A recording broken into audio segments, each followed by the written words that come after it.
Hello again, Algebra 2 students. We're back in our syllabus for absolute value functions, and we're on Tier 2, Lesson 3.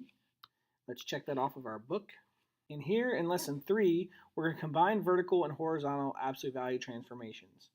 So one thing you got to remember when we're doing this, to understand that there's steps, and there's an order to these steps in this table right here. We do any horizontal transformation or translation first. So what that means is if it's inside the absolute value expression, then we do that first. And then we do shrinking or stretching. So that means we look at coefficients outside or inside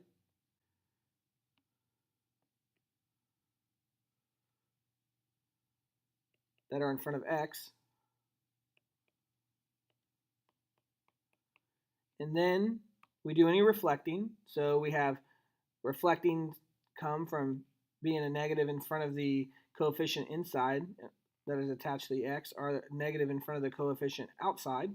And then the last thing we do is we do any vertical translations, which has to do with the transformations outside that go up and down. So let's talk about where these are. This is a pretty standard form equation for absolute value functions. And the horizontal translations, like I said, are done on the inside. And the shrinking and stretchings are done by A, which goes in front. And reflecting is done if A is negative. And then also the shrinking and stretching is done by B, which goes in front of the X right in here. And then when you're dealing with vertical transformations, like movement up or down, you look at the K. And when dealing with horizontal transformations, when you move left and right, you look at the H. Let's apply some of this and see what we get. So it says plot the given function.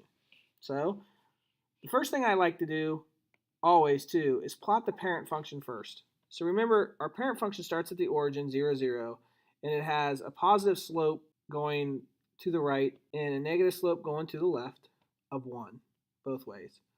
So that's an awful sketch, but that's our parent function, and it goes on forever.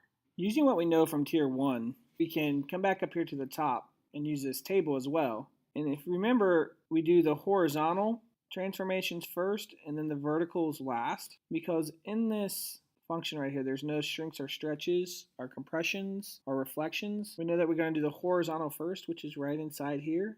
So that -2, just like in Tier 1, means we go to the right 2. So 1, 2.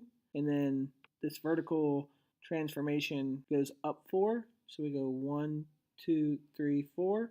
And now we have our vertex. Our vertex is at 2, 4. And if we examine this a little closely, we see that comparing it with the standard equation that we looked at earlier, the vertex is of the form h, k. We have to remember that everything inside, and in this case it's the h, is opposite.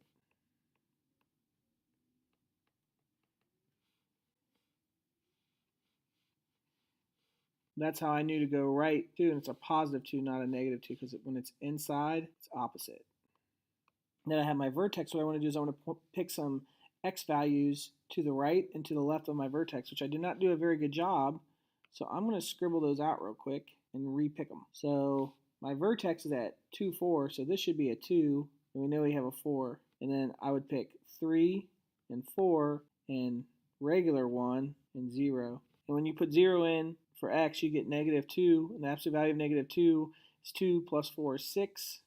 You put 1 in for x, you get 1 minus 2, which is -1. The absolute value of -1 is 1, plus 4 is 5. We have the vertex. When you put 3 in for x, you get 3 minus 2, which equals 1, and the absolute value of 1 is just 1, and plus 4 is 5. And then when you put 4 in for x, you get 4 minus 2, which is 2. Absolute value of 2 is just 2, plus 4, which is 6. So now we can plot these points, and we can go to 0, 6, which is here. We can go to 1, 5, which is here. We can go to 4, 2, which is here at the vertex that we already found.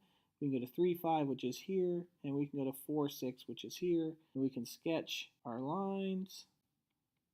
To describe the transformation, all we have to do is count it. The transformation is right 2, up 4.